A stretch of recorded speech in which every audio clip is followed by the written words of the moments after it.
Hey everyone, welcome back to my channel. Today in this video, I will discuss with you what are the advantages or importance of the mutual fund. Mutual fund generally होता क्या है? Mutual fund generally एक fund association है जो क्या करती है, लोगों की सेविंग्स को यानी पूल फंड्स का पूल इकट्ठा करती है, देन उन्हें इन्वेस्ट कर देती है और उसके बदले में लोगों को क्या देती है, रिटर्न्स प्रोवाइड करती है। तो ये म्यूचुअल फंड का काम होता है। म्यूचुअल फंड के एडवांटेजेस क्या है? म्यूचुअल फंड का एक सिंप्लिसिटी पे बेस्ड होता है। Mutual fund is an simple and easy way to collect the money. ये इजीली लोगों की मनी कलेक्ट कर देता है। This fund makes the investment in securities simple for the small and those investors who have lack of time. तो उनसे fund ले लिया, उनकी मनी ले ली, देन उनको क्या कर देते हैं, इन्वेस्ट कर देते हैं अलग अलग स्मॉल स्मॉल सिक्योरिटीज में या बड़ी सिक्योरिटीज में, जिससे स्मॉल इन्वेस्टर्स के लिए क्या बन जाता है, इजी बन जाता है अपनी मनी इन्वेस्ट करना और प्रॉफिट अर्न करना। या फिर उन लोगों के लिए जिनके पास टाइम नहीं होता, दीज इन्वेस्टर्स अब जो अपनी मनी दे रहे हैं वो कोई भी स्कीम चूज कर सकते हैं अपने ऑब्जेक्टिव के बेसिस पे और क्या कर सकते हैं, इजिली इन्वेस्ट कर सकते हैं। तो ये क्या है, इसकी फर्स्ट इंपॉर्टेंस क्या है? It is simple to invest. Next is flexibility. Investment in mutual fund is flexible. Investment जो है वो फ्लेक्सिबल है। इन्वेस्टर्स इजीली अपनी मनी को इन्वेस्ट कर सकते हैं अकॉर्डिंग टू देयर डिजायर, यानी अपनी मर्जी के अकॉर्डिंग। म्यूचुअल फंड्स के बहुत सारे टाइप्स हैं, उसमें इन्वेस्ट कर सकते हैं और कभी भी अपनी मनी विड्रॉ कर सकते हैं। इसके बावजूद वो क्या कर सकते हैं, they can convert their money from one scheme to another scheme. वो अपनी मनी को क्या कर सकते हैं, बहुत सारी स्कीम्स होती हैं म्यूचुअल फंड के अंदर, उन्हें कन्वर्ट भी करा सकते हैं। तो ये क्या है, फ्लेक्सिबल है, इजीली चेंज हो सकती है।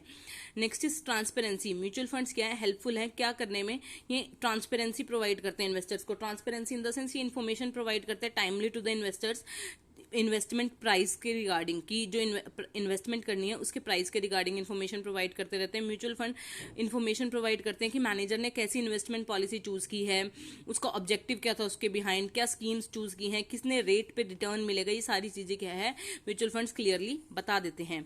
Next is diversify. Mutual funds are helpful in diversifying the risk of small investor. Diversify यानी डिस्ट्रीब्यूट करने में रिस्क को मिनिमाइज करने में हेल्पफुल करते हैं। Small investors are not able to make investment in the securities of all the companies due to their small savings. जो small investors होते हैं उनकी इन्वेस्टमेंट कम होने की वजह से वो क्या कर पाते हैं, बड़ी कंपनीज में इन्वेस्टमेंट नहीं कर पाते।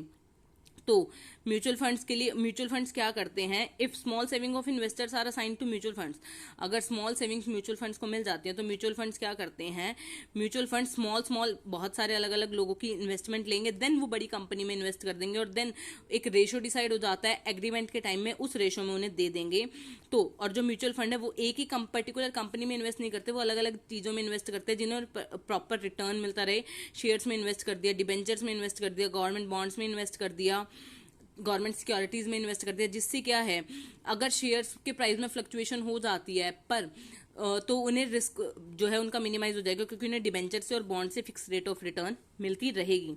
Next is freedom of selection. Mutual fund के अंदर बहुत सारी स्कीम्स होती है, open ended, close ended, income fund, index fund, gilt edge fund. इन सबका डिटेल डिस्क्रिप्शन मैं ऑलरेडी बता चुकी हूँ, उसका लिंक डिस्क्रिप्शन में होगा, आप वहां से चेक कर लेना। इन सिक्योरिटीज को भी क्या कर सकते हैं, लोग अपनी मर्जी के अकॉर्डिंग आराम से सिलेक्ट कर सकते हैं। Next is it is less expensive method. Mutual fund जो है एक लेस एक्सपेंसिव मेथड है, किसके कंपैरिजन में, डायरेक्ट इन्वेस्टमेंट के मेथड से। क्योंकि इन्वेस्टमेंट अगर हम लार्ज स्केल पे करेंगे तो पेमेंट हमें ब्रोकर्स को देनी पड़ेगी, कमीशन देनी पड़ेगी और अदर एक्सपेंसेस बियर करने पड़ेंगे। पर म्यूचुअल फंड के केस में हमें वो सारे एक्सपेंसेस बियर नहीं करने पड़ते, तो ये लेस एक्सपेंसिव मेथड है। Next is protection to investors.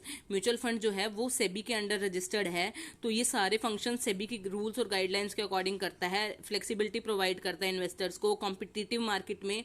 तो इसीलिए क्या है, प्रोटेक्शन टू इन्वेस्टर्स, ये क्या है, इन्वेस्टर्स के लिए एक सेफ्टी है ताकि उनकी मनी सेफ रहे। तो ये क्या करता है, इन्वेस्टर्स को सेफ्टी भी प्रोवाइड करता है।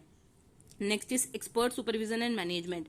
म्यूचुअल फंड्स में क्या करा जाता है, एक्सपर्ट्स अपॉइंट किए जाते हैं जो म्यूचुअल फंड्स की सारी एक्टिविटीज को मैनेज करते हैं, चाहे वो डिटेल्ड एनालिसिस हो कि हमें क्या किस सिक्योरिटी में इन्वेस्ट करना है, कितने टाइम पीरियड के लिए करना है, और जितने भी डिसीजन लिए जाते हैं वो एक एक्सपर्ट्स के थ्रू लिए जाते हैं। तो इसीलिए क्या है, ये expert supervision and with proper management काम किया जाता है। Next is tax benefits. Mutual fund से हमें क्या मिलता है, टैक्स बेनिफिट्स भी मिलते हैं, जो हमें क्या करते हैं, फर्दर हमारी इनकम इंक्रीज करने में हेल्प करते हैं। Under section 88 20% tax exemption on investment in equity scheme of mutual funds. अगर हम म्यूचुअल फंड्स की इक्विटी स्कीम्स में इन्वेस्ट करते हैं तो हमें 20% टैक्स एग्जम्पशन मिल जाती है। सपोज कीजिए अगर हमने 100 रुपीज इन्वेस्ट किए तो हमें 20 रुपीज का टैक्स एग्जम्पशन मिल जाएगा। तो इस बेसिस पे ये क्या है, म्यूचुअल फंड की टैक्स में भी हेल्पफुल है। तो ये थे म्यूचुअल फंड के बारे में कुछ एडवांटेजेस। आई होप आपको ये क्लियर हो गए होंगे। अगर आपको इससे रिलेटेड कुछ भी डाउट है तो आप मुझे कमेंट सेक्शन के थ्रू पूछ सकते हैं। और अगर आपको इसकी पीडीएफ चाहिए तो उसका लिंक डिस्क्रिप्शन में एक टेलीग्राम चैनल का है, आप उसे ज्वाइन करेंगे तो आपको इसकी पीडीएफ भी मिल जाएगी। So stay tuned for more videos and thank you for watching this.